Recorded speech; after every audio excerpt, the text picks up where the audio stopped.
आज की इस वीडियो में हम आपको कक्षा 12 जो कि एनसीईआरटी पैटर्न पे है, विषय है रसायन विज्ञान का, ये तो आपको पता ही है। जो इंपॉर्टेंट क्वेश्चन है आज की इस वीडियो में हम आपको भाग 13 बताने वाले हैं। ठीक है, इसके पहले हमने भाग 12 की वीडियो अपलोड कर दिया है। अगर आप नहीं देखे हैं तो उसको देख लीजिएगा, इसका लिंक आपको डिस्क्रिप्शन बॉक्स में मिल जाएगा। ठीक है, तो इसमें हमारा फर्स्ट और सेकंड अति लघु उत्तरीय क्वेश्चन जो है, इसमें फर्स्ट और सेकंड करके ऑप्शन दिया गया है।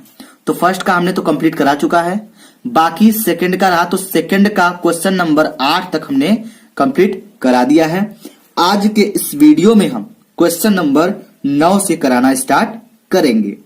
ठीक है, चलिए तो अब ज्यादा बात नहीं करते हैं, अब हम इसको स्टार्ट करते हैं। तो आइए ध्यान रखिएगा।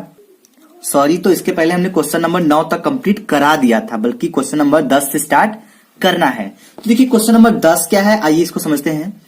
तो क्वेश्चन नंबर 10 थ्योरेटिकल है, ये तो जानते ही हैं, थोड़ा लॉन्ग है, समझिएगा। ठीक है, अगर समझ में नहीं आता है तो फिर भी इसको समझिएगा, इसको नोट कर लीजिएगा, एक दो बार आप रिवीजन कर लेंगे, ये आपका तैयार हो जाएगा। तो देखिए क्या है इसमें बोला क्या जा रहा है। क्वेश्चन नंबर 10 में बोला जा रहा है कि हुप की विधि द्वारा एल्यूमिनियम धातु के शोधन का वर्णन कीजिए। ठीक है, तो हुप विधि द्वारा किसका शोधन करना है? एल्यूमिनियम धातु का शोधन करना है, करना नहीं है बल्कि इसका वर्णन करना है। ठीक है, तथा प्रयुक्त उपकरण का नामांकित चित्र भी दीजिए। तो इसका चित्र आपको आपकी बुक में मिल जाएगा, बाकी हम इसके सारे विधियों का वर्णन करके बताएंगे आपको। अब समझ जाइए, आपको वर्णन बोला गया है तो जाहिर सी बात है कि लंबा तो होगा ही थोड़ा सा। ठीक है, तो आइए शुरू करते हैं। हुप विधि द्वारा एल्यूमिनियम धातु का शोधन। ठीक है, तो एल्यूमिनियम का शोधन विद्युत अपघटनी विधि से होता है। जो एल्यूमिनियम का शोधन होता है वह कैसे होता है? विद्युत अपघटनी विधि द्वारा। ठीक है, चलिए तो ध्यान से देखिएगा, अब इसके आगे करेंगे तो आपको समझ में आएगा। ठीक है, तो विद्युत अपघटनी विधि द्वारा किया जाता है, या इसमें अथवा लिखा गया है, अथवा हुप विधि द्वारा किया जाता है। तो एल्यूमिनियम का जो शोधन है यह दो तरीके से किया जाता है। पहला तो आप विद्युत अपघटनी विधि से कर सकते हैं, दूसरा आप हुप विधि से कर सकते हैं। बट इस क्वेश्चन में बोला क्या है कि हुप विधि द्वारा करना है। ठीक है, तो हुप की विधि के बारे में हम डिटेल्स में समझेंगे। तो इसमें बताया जा रहा है कि इस जो हुप विधि इसकी बात कर रहे हैं हम। इस विधि में आयरन से एक टैंक का प्रयोग किया जाता है। किसका प्रयोग किया जाता है? एक टैंक का प्रयोग किया जाता है, जिसमें कार्बन का स्तर लगा होता है।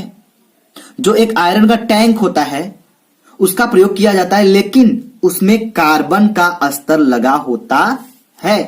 किसका स्तर लगा होता है? कार्बन का। क्लियर? इसमें सबसे नीचे जो टैंक है उसमें सबसे नीचे, ठीक है, सबसे नीचे क्या होता है? गलित अशुद्ध एल्यूमिनियम की परत, मध्य में सोडियम, बेरियम और एल्यूमिनियम के फ्लोराइड के गलित मिश्रण की परत, वह सबसे ऊपर शुद्ध एल्यूमिनियम की परत होती है। समझ में आई बात? चलिए तो एक बार इसको फिर से समझते हैं, ध्यान समझिएगा कि इसमें सबसे नीचे जो होता है, ठीक है, सबसे नीचे क्या होता है? गलित अशुद्ध एल्यूमिनियम की परत। ठीक है, नीचे क्या होता है? गलित अशुद्ध एल्यूमिनियम की परत, मध्य यानी बीच में, ठीक है, बीच में, मध्य बोल दिया है तो बीच में समझिए। ठीक है, में सोडियम, बेरियम और एल्यूमिनियम के फ्लोराइड, ठीक है, फ्लोराइड के गलित मिश्रण की परत, वह सबसे ऊपर, अब जब सबसे ऊपर की बात करें तो उसमें सबसे ऊपर शुद्ध एल्यूमिनियम की परत होती है। सबसे ऊपर किसकी परत होती है? शुद्ध एल्यूमिनियम की परत होती है। क्लियर इतना?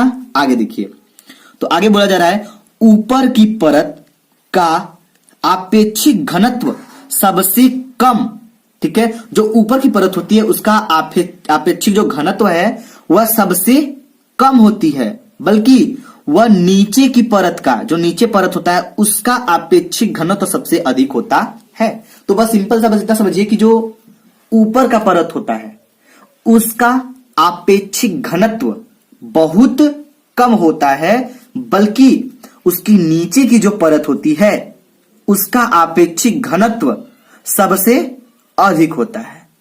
क्लियर है? आगे देखिए, अशुद्ध एल्यूमीनियम की परत एनोड का तथा शुद्ध एल्यूमीनियम की परत कैथोड का कार्य करती है। तो देखिए ध्यान से, यहां भी समझते हैं हम। तो इसमें सिर्फ इतना बोला जा रहा है कि जो अशुद्ध एल्यूमीनियम की परत होती है, अशुद्ध, ठीक है, शुद्ध नहीं, अशुद्ध, जो शुद्ध नहीं हो उसे अशुद्ध कहते हैं। तो अशुद्ध एल्यूमीनियम की जो परत होती है उसे एनोड का, ठीक है, उसे एनोड कहा जाता है। जो अशुद्ध एल्यूमीनियम का परत होता है उसे एनोड का तथा शुद्ध एल्यूमीनियम की परत कैथोड का कार्य करती है। तो शुद्ध रहेगा तो जो शुद्ध एल्यूमीनियम की परत रहेगी तो वो किसका कार्य करेगा? कैथोड का। लेकिन वही अशुद्ध रहेगा तो एनोड का। क्लियर है? आगे देखिए, सोडियम, बेरियम तथा एल्यूमीनियम के फ्लोराइडों का गलित मिश्रण विद्युत अपघट्य का कार्य करता है। बाकी जो उसमें सोडियम, बेरियम तथा एल्यूमीनियम के फ्लोराइडों का जो गलित मिश्रण होता है वह किसका कार्य करता है? वह विद्युत अपघट्य का कार्य करता है। क्लियर है? आगे देखिए, कॉपर, एल्यूमीनियम मिश्र धातु की छड़ चालक का कार्य करती हैं। तो इसमें जो कॉपर, एल्यूमीनियम और मिश्र धातु जो होते हैं, ठीक है, उसके छड़ जो होते हैं वो किसका कार्य करते हैं? वह चालक का कार्य करते हैं। अब चालक तो पता है कि चालक क्या होता है, ठीक है, चालक, अर्धचालक, ये तो पता ही है। आगे देखिए, आगे से बताया जा रहा है कि विद्युत धारा, ठीक है, विद्युत धारा प्रवाहित करने पर शुद्ध एल्यूमीनियम, ठीक है, शुद्ध एल्यूमीनियम बीच की परत से ऊपर की परत में कैथोड पर एकत्रित होता है, यानी हो जाता है।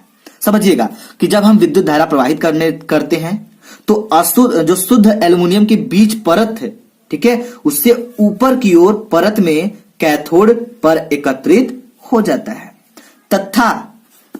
तथा उतना ही एल्यूमीनियम नीचे की परत से बीच की परत में आ जाता है। तो जो बीच से रहेगा वो ऊपर और जो नीचे से रहेगा वो बीच में, ठीक है। जब उसमें क्या करते हैं? विद्युत धारा प्रवाहित करते हैं तब ऐसा होता है। क्लियर है? आगे देखिए, बीच की परत में आ जाता है, इतना क्लियर हो गया। इस प्रकार, ठीक है, इस प्रकार शुद्ध एल्यूमीनियम नीचे की परत से बीच, ठीक है, नीचे की परत से क्या होता है? ये देखिए गलत है, एनोड से ऊपर की परत यानी कैथोड में आ जाता है, ठीक है। जो नीचे होता है एनोड से ऊपर, कैथोड, एनोड से ऊपर की परत कैथोड में आ जाता है, ठीक है, तथा अशुद्धियां नीचे बैठ जाती हैं, ठीक है। क्या होती है? अशुद्धियां नीचे बैठ जाती हैं। इस विधि द्वारा 99.98% शुद्ध एल्यूमीनियम प्राप्त होता है। तो जो हुप विधि होता है ना, इससे 99.98% आपका एल्यूमीनियम प्राप्त होता है। वो भी कैसा एल्यूमीनियम? शुद्ध एल्यूमीनियम, ठीक है। तो ये हो गया आपका हुप विधि द्वारा, ठीक है, एल्यूमीनियम का शोधन। अब हम बात करेंगे इसके नेक्स्ट क्वेश्चन पे। तो आइए देखते हैं क्वेश्चन नंबर 11 क्या है, उसको समझते हैं, ठीक है। चलिए तो देखिए जो क्वेश्चन नंबर 11 है, क्वेश्चन नंबर 11 में आपको बताया क्या जा रहा है कि अक्रिय तत्व के 4 विशेष गुण लिखिए। तो जो अक्रिय तत्व होता है उसके 4 विशेष गुण आपको लिखना है, ठीक है। तो ये क्वेश्चन बहुत सिंपल है, ये आप अपने से कर सकते हैं और आपको अच्छे से पता है कि अक्रिय तत्व कौन कौन होते हैं, ठीक है, पता है ना। चलिए, तो हमें उम्मीद है कि आपको पता होगा, ये क्वेश्चन अपने से कर लीजिएगा क्योंकि बहुत सिंपल क्वेश्चन है। अब हम बात करेंगे क्वेश्चन नंबर 12 पे, ठीक है। तो देखिए क्वेश्चन नंबर 12 क्या है, आइए उसको समझते हैं। तो क्वेश्चन नंबर 12 जो है, इसमें बोला क्या जा रहा है, पहले ध्यान समझ लेते हैं, ठीक है। तो क्वेश्चन में बोला जा रहा है प्राथमिक, द्वितीयक तथा तृतीयक एल्कोहलों में विभेद करने वाला एक रासायनिक परीक्षण लिखिए, समीकरण भी दीजिए, ठीक है। लेकिन आपको एक अथवा करके दिया है क्वेश्चन, ल्यूकास परीक्षण क्या है, यह किस प्रकार के यौगिक की पहचान करने में उपयोगी है। तो आइए पहले हम ल्यूकास परीक्षण को समझेंगे। ठीक है, दोनों क्वेश्चन एक ही है, बस अथवा करके आपको पूछ देगा तो आप डाउट में पढ़ सकते हैं। तो ऐसा डाउट नहीं चाहिए हमको, ठीक है, हमको ही नहीं आपको भी नहीं चाहिए। तो डाउट में नहीं रहना है, डाउट को कर लो आउट। अब देखिए ल्यूकास परीक्षण को हम कैसे करेंगे। तो पहले ल्यूकास परीक्षण लिखेंगे, निर्जल ZnCl2 जिंक क्लोराइड, ठीक है, जिंक मतलब ZnCl2 तथा सांद्र ल्यूकास अभिकर्मक। एक मिनट ध्यान से देखिए, इसमें बोला क्या जा रहा है कि सांद्र HCl ZnCl2 तथा सांद्र HCl, यही छूट रहा था, हम यहां से चल दिए थे लेकिन यहां पे छूट गया था। ठीक है, अब देखिए HCl का 1 प्रोपोर्शन 1, ठीक है, मतलब एक संबंधी एक के अनुपात में मिश्रण ल्यूकास परीक्षण कहलाता है।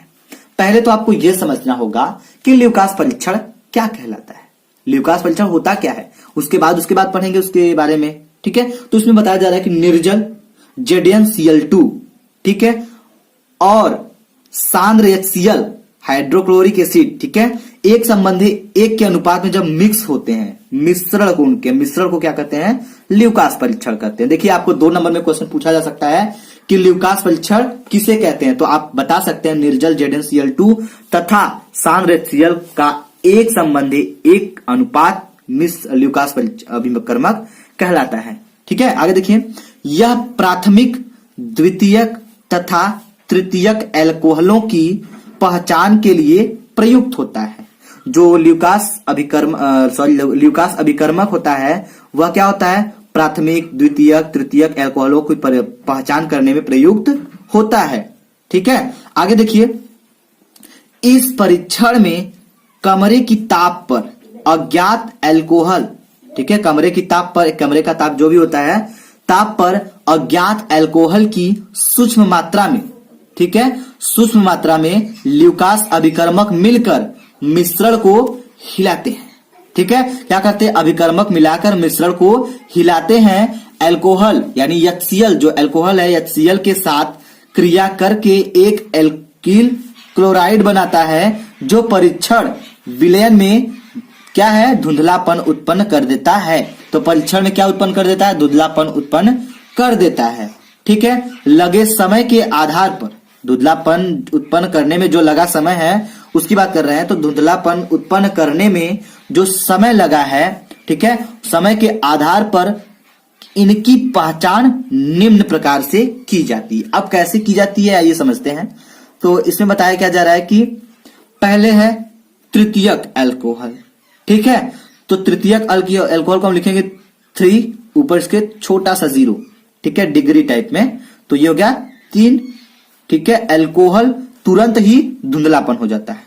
ठीक है, तो तृतीयक रहेगा तो क्या हो जाएगा, जो एल्कोहल है वह तुरंत क्या हो जाएगा, धुंधलापन हो जाएगा। और वही अगर द्वितीयक रहेगा, द्वितीयक एल्कोहल को हम ऐसे दिखाते हैं, 2 लिख के ऊपर 0। ठीक है, तो अगर द्वितीयक एल्कोहल रहेगा तो 5 मिनट बाद धुंधलापन होता है। ठीक है, कुछ समय लेता है 5 मिनट। अगर बात करें वही तृतीयक रहे, प्राथमिक रहे, ठीक है, जो प्राथमिक एल्कोहल है वह रहेगा तो क्या करेगा, साधारण ताप पर धुंधलापन नहीं दर्शाते हैं, परंतु गर्म करने पर धुंधलापन प्राप्त होता है। तो जो साधारण रहेगा वह तुरंत नहीं करेगा धुंधलापन, ठीक है, और वो धुंधलापन करेगा ही नहीं। लेकिन एक बात इसमें कही जा रही है कि साधारण ताप पर धुंधलापन नहीं होता है, यदि नहीं दर्शाता है, लेकिन जब उसको गर्म करते हैं या गर्म करने पर धुंधलापन प्राप्त होता है।